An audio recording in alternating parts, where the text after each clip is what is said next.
Hi, I'm Teresa Chang. Hi, I'm Felicia Grant Cummings. Hi, I'm Kim Johnson with Moms Navigating Autism.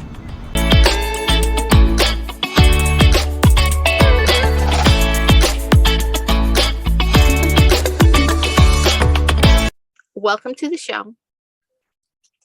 Tonight we're going to talk about a very important topic.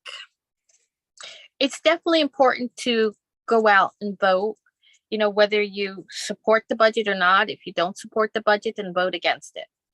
It's your right. You have the right to, it's your vote, but don't not use your vote. It's important to go out there and vote. On the flip side, there's also on the same night, there are going to be other votes besides the budgets. There's transportation, if there's any changes or anything, or even if it's approving a bus company, you should vote. There's also Board of Education members. You're going to be voting for Board of Education members. So you want to go out there and vote. If you're not happy with your Board of Education members, if you've been calling them and they haven't been responding to you, or, they're just not reachable or not accessible. Right. Accessible, Or if they're not accessible to you, then it's time to find another board member. So vote for a different one in its place. It could be that year that there are no opposing members to vote for, or it could be that there are. But do your homework, look up the information, and then choose to vote for whatever member you want. But this is your vote. Do not give it up. No.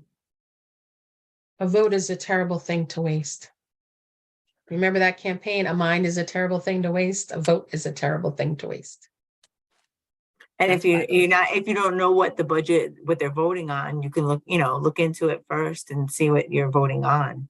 Most of the time, the districts do send them out. They send out like a pamphlet that has a lot of the information and a breakdown, usually has a pie chart, has a lot of information. And also they will boost and talk about a lot of the programs that are being successful in the district to help you see, oh, this is where the money has gone to. This is, we've used these resources to support this particular program, and what a success this program is. So they'll, it's a balance. They'll give the information with the numbers, but they'll also go into sharing some of the successes that are happening currently in the school district. And those pamphlets that they send out, do they show where they get grants towards some of that programming and stuff, and some of the things that they do, like when they built this in our district, the STEAM Center and things like that? Do they show money that they receive as a grant and how much they're raising the budget as well? Do they show everything, or? I'm not sure. They may just show the total cost. Okay. I'm not sure if they break down the amount that was district generated versus a grant or a supplement from the state, or I'm not sure if I've seen that, but I'm not going to say that it wasn't there. I just don't remember if I saw that particular breakdown, something like that. Yeah. If there's something on the budget that you see and you're not sure about, or you want to know where that money went, or whether they used the money or what it was for, you can always ask. And the district is supposed to let you know. So send you the documentation, is that what you mean? Right. They will send you the documentation, and they will let you know where that money was used. Who do you contact at the school if something like that? So say like was going to vote, but I'm like, I see this is going in the budget, but how much of the money is going to this, and where is it being used for that? Who do you go to? Well, you asked a bit, you can send the superintendent a letter saying that I'd like to know, And then what- they have to provide you that information? Yeah, Yeah. the administration building. right, the Okay. administration bill. They're supposed to provide you with that information. However, you might not get it before the budget vote. So, it's Well, that it's good to know for next year or the next Yeah. time we vote on it, or mhm. Yeah. So, read the budget. I know you find that thing and it's very lengthy it's a because lot it of is. information from people, and it's not Yeah. so much in layman's terms for some people. So It is I very don't know lengthy. what I'm looking at. But you know what? be I honest. see a lot of people going on Facebook groups and asking questions and all of this. So you know what? You have a question, you go pull it up, you see it in there, you ask the question. There's tons of people in these Facebook groups that always have something to say, and they do. Entertainment wise. But you know what? A lot of them will tell you if they've, what they found out, what they know as far as it. Where if you're not What's- getting an answer from the school district, where you can find it on New York State's website. So you might get an answer faster. On the social media, you get it as somebody's perspective too. So This is true. But it's the stuff not- where if they're giving you links to New York State's website as to where you can find it, I'd go with that. Okay. No, So that's, yeah, so because that would be a trusted resource. right. I would go with that, and I would go and I'd look it up. But ask, get information, and vote, and then go to the polls and make a conscious vote. But this is your vote, and it's very important. Don't not vote. Yeah, absolutely. I mean, because, part of it is you can complain, but you can't complain if you didn't put your 2 cents in, Right. and the more people that, it's the numbers game. Even if you were to sit and talk with their neighbors, talk with their friends, sway them to whatever your point of view is, those votes go toward that point of view. So, where some people think it may be futile, it's not. If you have a burning issue, and talk it up with your neighbors, talk it up with your family members, and then vote according to what it is that is the issue that you're concerned about. Exactly. Go out there and vote. This is your tax money. You have a way of saying, I vote for this. It's okay for them to use my tax money to pay for this. So go out there and vote. Well, you know what? While we're talking on this note, I hope I'm not taking us too far off, but it's in the same arena, which is, attending city council meetings that are happening in the city, weekly, because it just helps keep you informed. If you can't go to the meeting in person, you could always go to the website and then watch the meeting virtually. But and then it's played on It's our, broadcast local on our access local channels. channel. Yeah. Yeah. But on that same note, you can go to Board of Education meetings. Nobody ever shows Right. some of those either. Right. Go to Board of Education meetings. And honestly, if you have a question, ask them there. If they have a Sure. forum where people could stand up and talk, you can ask them there. But go out, Yes. go and ask, and vote. Yeah. Yeah. Even though there may be community members that do not have children still in the school district, maybe their children are up and grown, they may be retired. It's still important for them to vote because their vote counts, and it counts toward, some of the families in the community that they may know.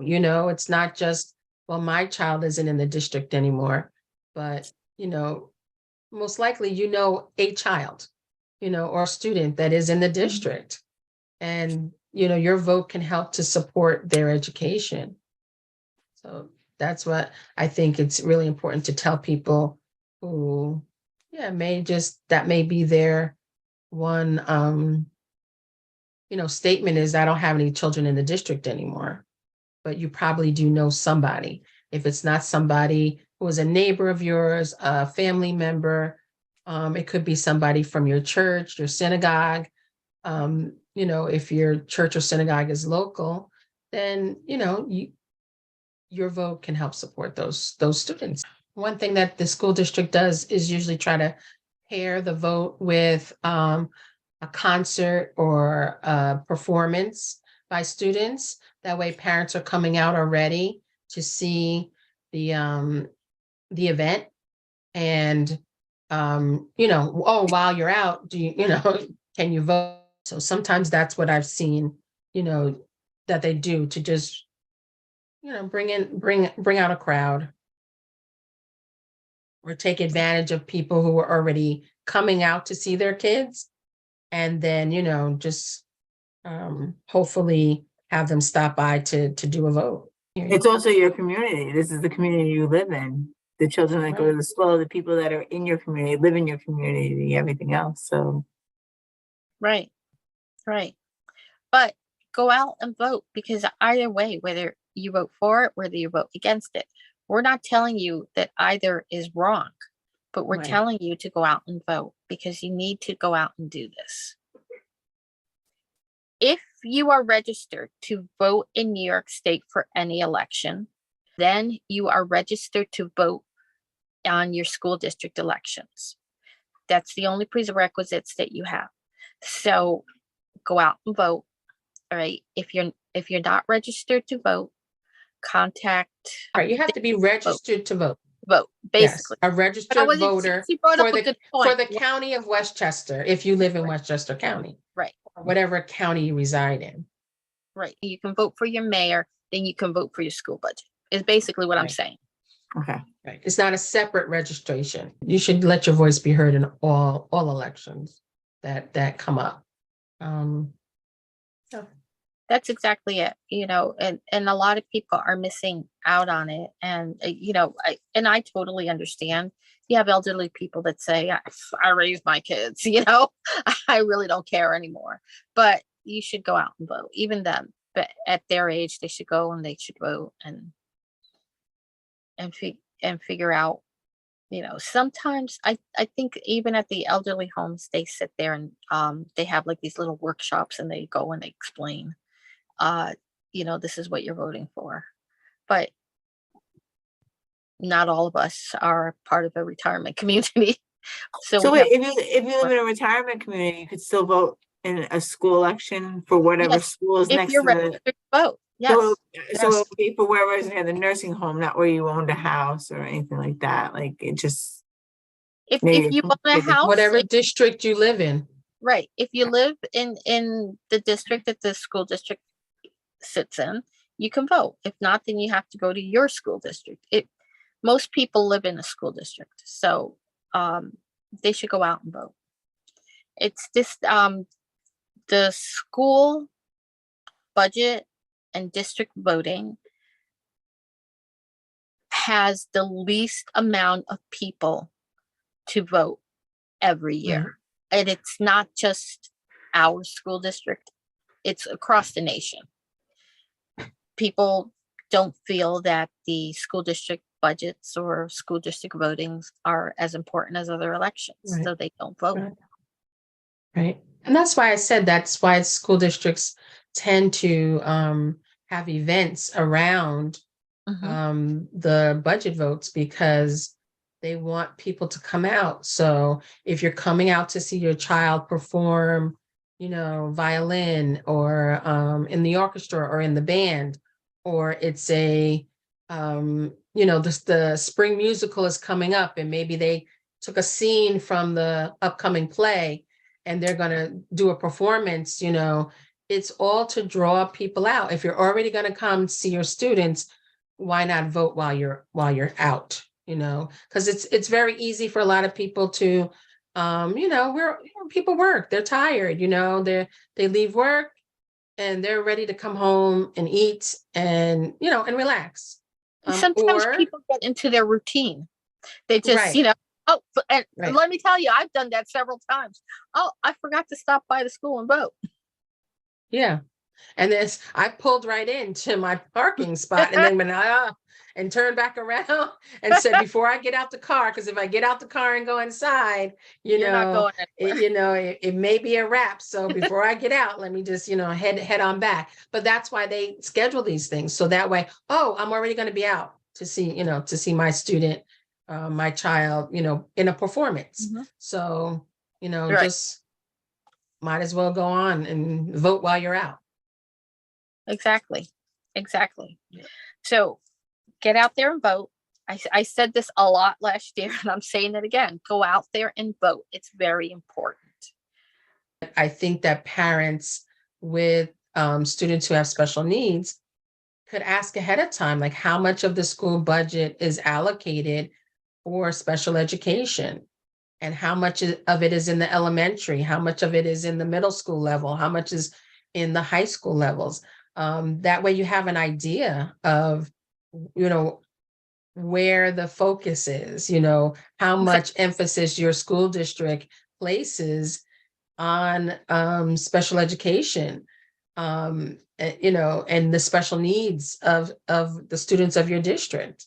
And not for nothing, like one thing you were saying, Kim, about for next year. So if you get the figures right for this year, and then you're able to gather the figures from another district, because it's probably online, you could compare them to say, hey, our district spends X number of dollars, per student with special needs versus another district, either a neighboring district or maybe not a neighboring district, but to just compare. And and of course you should compare apples to apples and oranges to oranges. You can't compare a small town, to a larger, municipality.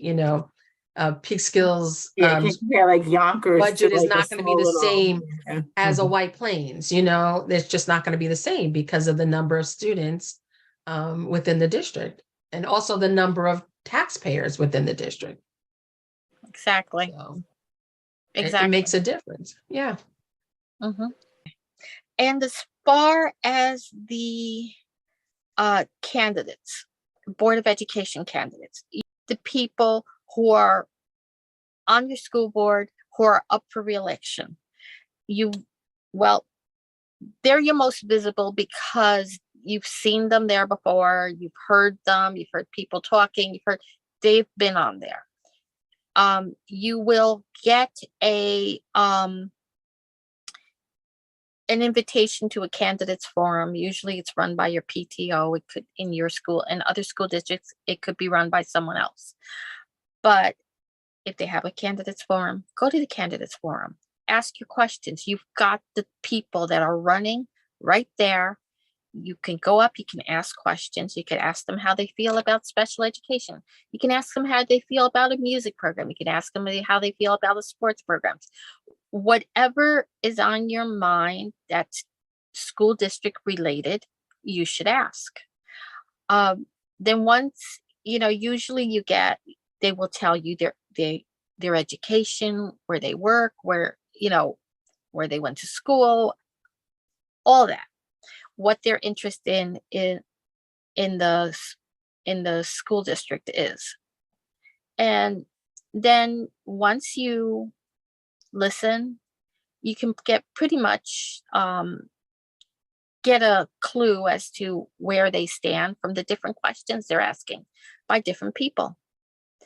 And then, at least you're that more educated on these candidates.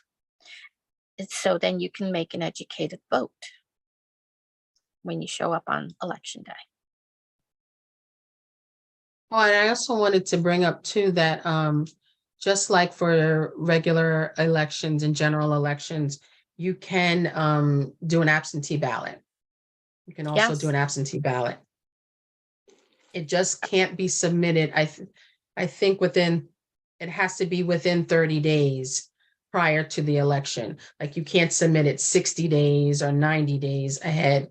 It has to be within 30 days of the election, but you can get an absentee ballot to, express your vote. And, if you're, traveling for business, you're traveling for work, the Definitely. reason you would do it is you already know that you're not going to be available. You're scheduled to have surgery, whatever the case may be, you can do an absentee ballot the same way you would for a regular election. So Find out who's running. Ask questions, and I believe you could probably figure out who's running by going to the district website. yeah. And actually, if you go to the district website and look up the Board of Education, it will tell you the board members, but it'll also tell you their terms. So it'll let you know when their term expires. It's usually like under their name or near their name, when their term expires. So that way, oh, there's one seat that's going to be up for, election this term or this year, or there's going to be 2 seats because 2 people who came in at the same time, in order for them to be renewed, they'd have to be voted back in again. So that, oh, there's 2 candidates, and along with all of that too, you could find like the petitions if you wanted to run to Right. vote, or somebody else wanted Exactly. to run to vote. You can find out, where you can pick up those petitions, which would probably be the administration building, and get your petitions in. If you feel like Right. you have a lot to say or do or contribute to the school district and you want to run, go for it. Exactly. Go for it. You can pick it up from the district clerk. Yeah. And also if you're running, if you're running, listen, the main requirement is that you live in the school district. If you have an interest to run, you don't have to have a child in the school district. The main requirement is that you live within the school district. Right. Is there There- term limits though for board of directors? 3 years. There It's are 3 years, 3. that's it? Yes, it's a 3-year term limit. It used to be a 2-year term limit, but somehow it changed over the last few years. It was voted to change, so they made them 3 years. Yeah, but every 3 years, but then there's people who have been voted in. So it's not like a president can only run for 2 terms and then they can't run for president anymore. Like that's it. They've done their time.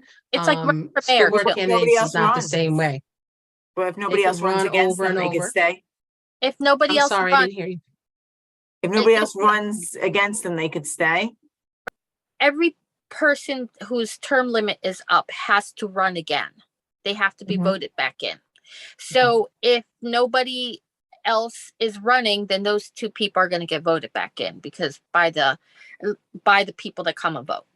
All right, most of Because the the people that are in there, some of them I've But- seen have been there a while, the names, so I Yes. didn't know. Yes, yes. my But also, it also goes by the number of votes. So if there's a candidate that comes along, say there's 2 people who are running for their same seats again, but then there's a 3rd person who also, got petitions signed and they're also running.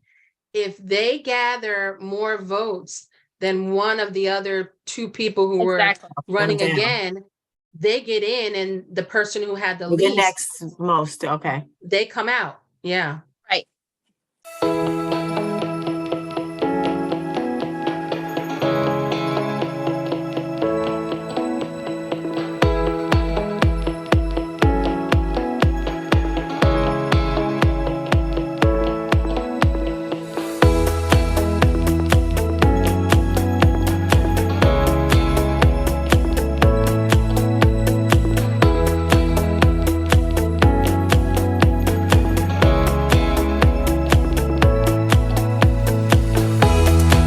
We'd like to thank Altis for providing this platform for us to share our views, our opinions, to the community. And we want to remind everybody that we are mothers. We're not professionals. We're sharing our experiences so that we can help you with your autism child. Watch us on social media. Don't forget to like, follow, and subscribe. If you like our show and you want to see them over again, go to YouTube and watch our channel and subscribe to our channel.